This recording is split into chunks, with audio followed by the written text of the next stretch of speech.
Salut les investisseurs malins, j'espère que tu vas bien. Je m'appelle Gabriel Jarosson et aujourd'hui je vais te parler de l'action Jumia qui vient d'entrer en bourse, de la société Jumia, qui vient d'entrer au Nasdaq il y a quelques jours seulement et qui a fait pas mal parler d'elle. On va dire que c'est une start-up, une boîte, une start-up africaine, une licorne africaine. Donc on va l'appeler ça au féminin.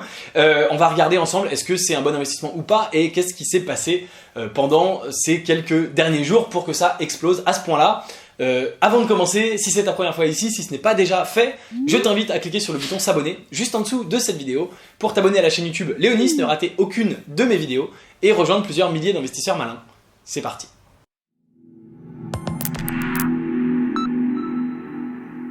Jumia, donc, c'est une boîte dont on n'avait pas beaucoup entendu parler jusqu'à la semaine dernière. Alors, certains en avaient entendu parler, moi j'en avais entendu parler pour diverses raisons, mais c'est pas une boîte très connue. C'est une boîte qui a été créée en 2012 au Nigeria, tout simplement, et qui est le Amazon de l'Afrique. Alors c'est un peu bizarre comme idée, mais Amazon en fait, nous on a l'habitude en France, on se dit ah oui Amazon c'est évident, tout le monde a Amazon, et ben non, Amazon ils sont dans finalement pas tant de pays que ça, rien qu'en Europe ils sont seulement dans 5 pays, donc tu vois il y a 30 et quelques pays en Europe, il n'y a que 5 pays où il y a Amazon, ils sont aux États-Unis, pour te donner une idée par exemple, ils ont ouvert en Australie seulement en 2018, seulement l'année dernière. Alors que l'Australie c'est quand même un grand pays très peuplé et surtout un pays avec beaucoup d'argent à dépenser en ligne. Et donc, ça ne te surprendra pas, ils ne sont pas présents en Afrique. C'est du coup évidemment un gap qui avait été laissé grand ouvert et dans lequel des startups se sont précipitées. Et donc le principe de Jumia, c'est assez intelligent de se dire, on sait qu'Amazon ça fonctionne, c'est un modèle vertueux, et bien on va créer le Amazon de l'Afrique. Donc créé en 2012 au Nigeria et aujourd'hui lancé dans 14 pays africain, avec à chaque fois des sites différents par pays, comme nous on a le Amazon.fr, Amazon.com, Italie, etc. C'est donc une boîte qui se développe à vitesse grand V et qui est entrée donc en bourse à la bourse de New York. Donc ils ont choisi d'entrer à la bourse de New York bien sûr pour gagner cette exposition phénoménale.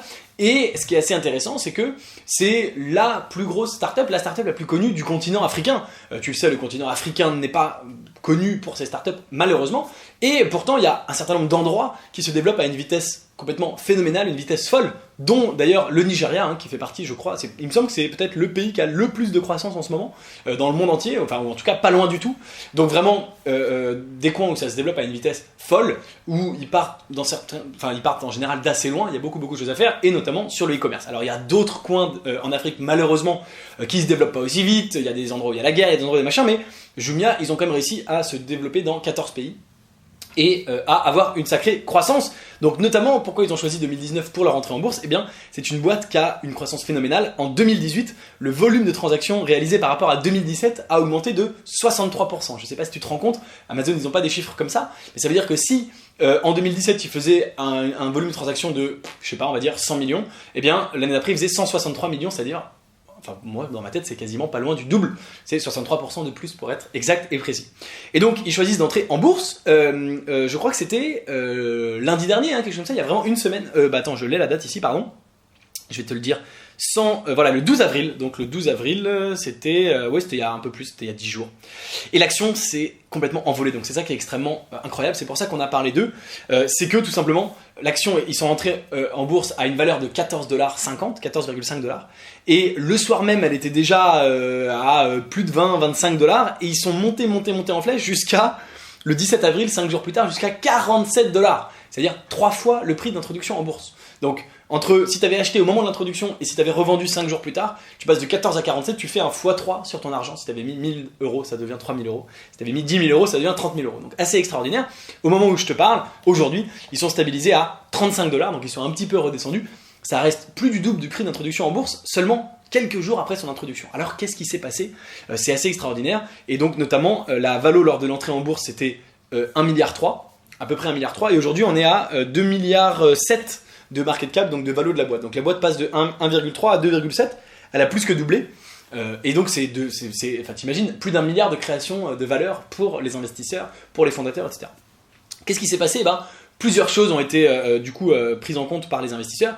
Premièrement, bien sûr, le potentiel, parce que tout le monde voit Amazon et tout le monde se dit ah bah merde, Amazon c'est trop cher. C'est vrai que l'action Amazon elle est tellement cher. Et les gens se disent, bah voilà, là on a l'occasion d'investir dans un bébé Amazon, le continent africain il va continuer à se développer, il n'y a pas de raison, et c'est un bébé Amazon spécialisé dans le continent africain, ça va gagner de l'argent et donc on investit.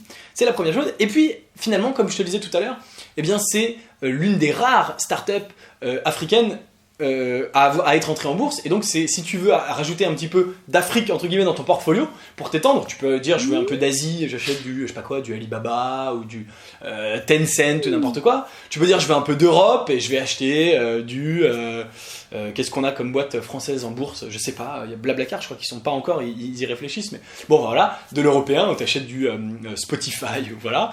Et tu peux te dire je vais acheter de l'Afrique, et à ce moment-là tu te dis bah, je vais acheter du Jumia. C'est quasiment une des seules possibilités. Donc un vrai potentiel en disant c'est un petit Amazon, un mini Amazon africain, et l'idée d'ouvrir ton portfolio à un autre continent qui se développe à vitesse grand V assez rapidement. Ça fait qu'il y a énormément de gens qui se sont précipités sur Jumia. Alors, est-ce que c'est toujours une bonne affaire aujourd'hui ou pas ? Eh bien, il y a beaucoup de gens qui pensent que oui, puisque encore une fois, le prix à 35 $, c'est bien sûr la rencontre de l'offre et de la demande, donc c'est-à-dire qu'il y a des gens qui sont prêts à l'acheter aujourd'hui à 35 $, alors qu'elle était à 14 il y a quelques jours, et donc qui croient au potentiel de Jumia sur le long terme. Je pense qu'ils ont raison d'y croire, puisque bien sûr, c'est un modèle, encore une fois, qui a montré sa valeur. Il y a beaucoup d'ailleurs de rumeurs, de gens qui disent que d'un côté Amazon ou de l'autre côté Alibaba pourraient racheter directement Jumia. C'est pas parce qu'ils sont cotés en bourse qu'ils peuvent pas les racheter, ils peuvent faire ce qu'on appelle une EPA, une offre publique d'achat, où ils rachètent les actions de tout le monde pour mettre la main dessus. On pense bien sûr notamment, on est obligé d'y penser, aux Chinois qui investissent massivement en Afrique, comme tu le sais, qui considèrent que ce continent est pour eux voilà, une terre d'opportunités. Je pense qu'ils ont évidemment raison, et les Chinois ils ont beaucoup d'argent à investir, et pour Alibaba, 2 milliards, c'est que dalle, c'est un pourboire. Et donc, ils pourraient dire, bah, on rachète tout le monde. Alors là, c'est 2,7 milliards, ils sont obligés de faire une OPA à un prix supérieur, ce serait par exemple 3 milliards. Mais pour eux, c'est vraiment que dalle, ils ont acheté des boîtes pour bien plus que ça. Et ça pourrait leur permettre de dire, bah, on met la main mise sur le continent africain, sur le e-commerce, puisque Alibaba, ils cherchent à s'étendre en dehors de la Chine. Ils ont bien sûr d'ailleurs des sites en France que tu connais, AliExpress, etc., etc. Donc ça pourrait être une possibilité. Il y a beaucoup de gens qui pensent ça.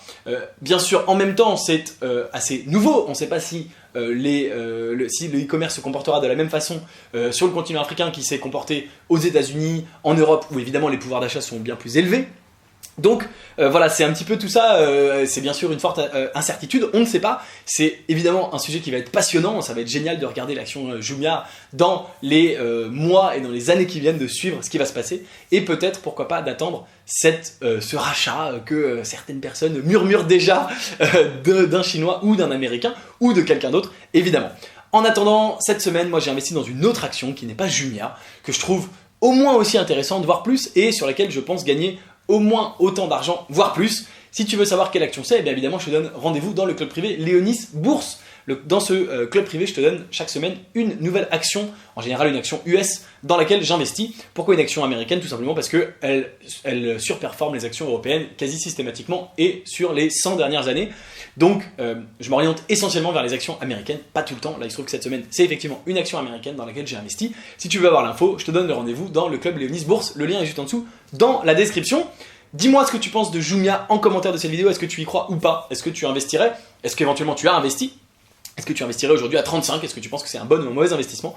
Évidemment, seul l'avenir nous le dira, mais je suis encore une fois vraiment pressé de suivre cette aventure, ce feuilleton, ça va être assez chouette.